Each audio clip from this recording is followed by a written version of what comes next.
जय हिंद दोस्तों, प्यारे बच्चों, साथियों, प्यारे मित्रों। तो जैसा कि आप जानते हैं, हमारा टॉपिक अभी चल रहा है। इससे पहले वाली वीडियो में आपने प्रत्यय पढ़ा था। आज आपको हम उपसर्ग के बारे में बताएंगे कि उपसर्ग किसे कहते हैं।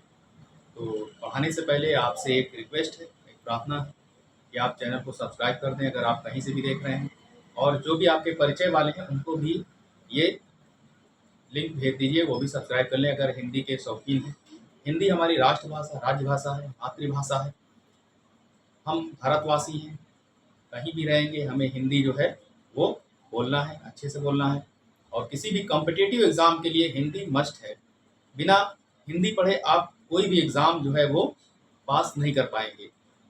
तो हमारी इस वीडियो को छोटे बच्चे से लेकर और टीजीटी, पीजीटी या यूपीएससी या जो एसआई वगैरह, यूपीपी, टेट, स्टेट, सीटेट की तैयारी करते वो भी देख सकते हैं। तो चलिए, बहुत समय आपका हम नहीं लेंगे। बहुत अच्छी वीडियो है, आपको यहाँ से 2-3 नंबर अवश्य मिलेंगे अगर आपने देख लिया। तो उपसर्ग वे शब्दांश है। उपसर्ग के बारे में बता रहा था कि उपसर्ग वे शब्दांश है जो किसी शब्द के पहले, यानी शुरुआत में शब्द के पहले जुड़कर उसके अर्थ को बदल देते हैं, उसमें परिवर्तन कर देते हैं, एक नया शब्द बना देते हैं, उससे उपसर्ग करते हैं, उपसर्ग कहते हैं। और प्रत्यय हमेशा शब्दों के बाद जुड़ते हैं, जो मूल शब्द है उसके बाद जुड़ते हैं। जैसे हमने इसके पहले वीडियो में आपको बताया, हार एक मूल शब्द है, उसमें उप जोड़ेंगे तो उपहार बन गया, अगर प्रा उपसर्ग जोड़ेंगे तो प्रहार बन जाएगा। लेकिन प्रत्यय हमेशा बाद में जुड़ते हैं, ठीक है। जैसे मान लीजिए एक प्रत्यय है, तो हमने कोई शब्द लिया और भूगोल शब्द लिया, उसमें एक प्रत्यय जोड़ा तो बन गया भौगोलिक। तो मैं प्रत्यय पढ़ा चुका हूँ, प्ले लिस्ट में जाकर मेरी वीडियो देख लीजिएगा। तो कुछ उपसर्ग हैं जो कॉम्पिटिटिव लेवल पर पूछे जाते हैं और वहीं से पूछे जाते हैं। वैसे तो उपसर्ग मैं आपको हिंदी के, संस्कृत के, अंग्रेजी के, उर्दू के पढ़ा दूंगा और कुछ बता दूंगा, यहाँ पे लिखा दूंगा, लेकिन वो एकेडमिक लेवल बच्चों के लिए ठीक है। लेकिन जो हमारे भाई, दोस्त, मित्र, यार, बहनें जो हमारी तैयारी कर रही हैं टीजीटी, पीजीटी लेवल की या यूपीएससी की, तो वहाँ के लिए, कॉम्पिटिटिव लेवल के लिए जो उपसर्ग पूछे जाते हैं वही से मैं ये वही चीज़ मैंने लिखा है कि यहाँ से आपसे पूछे जाएंगे एग्जाम में, कहीं और से नहीं पूछे जाएंगे। ये ऐसा उपसर्ग है जो किसी भी एग्जाम में पूछे जाते हैं। ये 22 संस्कृत के उपसर्ग हैं, इनको आप नोट कर लीजिए और हो सके तो आप इसे याद कर लीजिए। चलिए बताते हैं, आप इसको जो है नोट्स बना लीजिए, स्क्रीनशॉट ले लीजिए, बाद में लिख लीजिएगा, वीडियो को सेव कर लीजिएगा। आ, औ, उप, अप, अपि, अभि, अति, अधि, अनु, सम, सु, नि, वि, निर, निस, दुर, दुस, प्र, प्रति, परि। तो ये जो 22 उपसर्ग हैं, एक बार मैं फिर बोल दे रहा हूँ। आ, औ, उप, अप, अपि, अभि, अति, अधि, अनु, सम, सु, नि, वि, निर, निस, दुर, दुस, पर, प्र, परा, प्रति, परि। आप गिन लीजिए, 22 उपसर्ग है और इसी में से पूछे जाते हैं। एग्जाम में पूछा गया था तो दुर्योधन, दुर्योधन शब्द में उपसर्ग बताइए, और 4 ऑप्शन दिया गया था, दु, दु, दुर और दुर।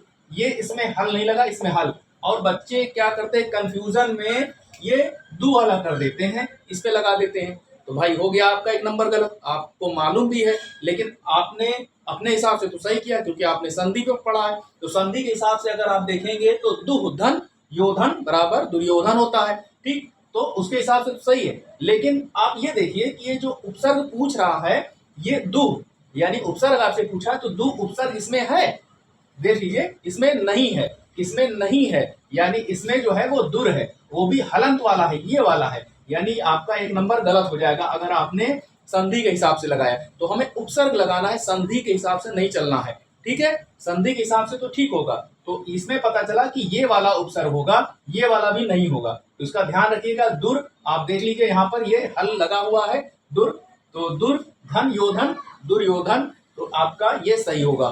फिर निर्धन, निर्धन पूछा गया, उसमें उपसर्ग पूछा गया और बच्चे ने गलत कर दिया, तो उसमें निधन, निधन, धन कर दिया। तो अब विसर्ग संधि के हिसाब से ठीक है, संधि आपने पढ़ा है, यह भी सही, लेकिन गलत हो जाएगा। नी नहीं होगा, निर होगा, ये वाला निर होगा, ना कि बिना हल वाला जिसमें हल लगेगा।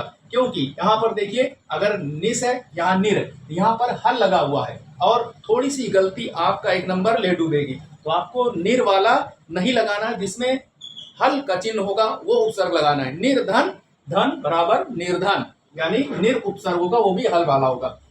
जैसे दुर्गुण, दुर्गुण में उपसर्ग पूछा गया कि दुर्गुण में उपसर्ग बताइए, तो अब कंफ्यूज, दु उपसर्ग, दु, दुर और दुर, इसमें दु धन गुण संधि के हिसाब से ठीक है। आपका जो है वो क्या बोलते हैं, अभी मैंने बताया विसर्ग संधि, सॉरी आ नहीं रहा था, थोड़ा सा हो जाता है, तो विसर्ग संधि के हिसाब से तो आपने सही किया, दो धन गुण, ठीक है।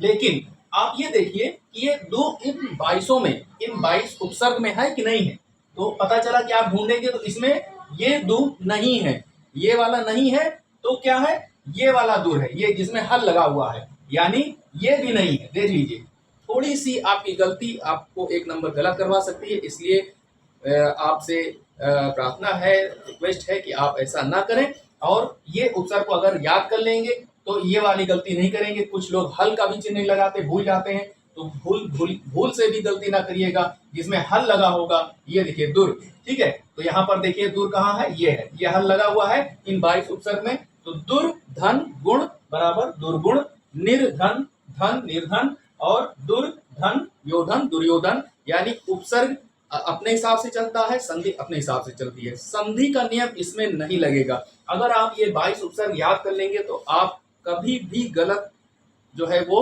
उपसर्ग नहीं करेंगे। 100% आपका 2 या 3 नंबर आपका सही हो जाएगा। किसी भी एग्जाम में 2 या 3 नंबर जो है तो प्रश्न पूछे जाते हैं उपसर्ग से, 2-3 क्वेश्चन तो पूछे ही जाते हैं, टेट हो, स्टेट हो, यूपीपी, एसआई हो, कोई भी एग्जाम हो, तो आप ये उपसर्ग याद कर लीजिए, ठीक है। और अंत में आपसे फिर से कह रहा हूँ कि ये वीडियो कैसी लगी आप हमें कमेंट में बताएं, और अपने जो भी मित्र हैं, दोस्त हैं, घर में अगर कोई तैयारी करा उसको ये लिंक भेजें।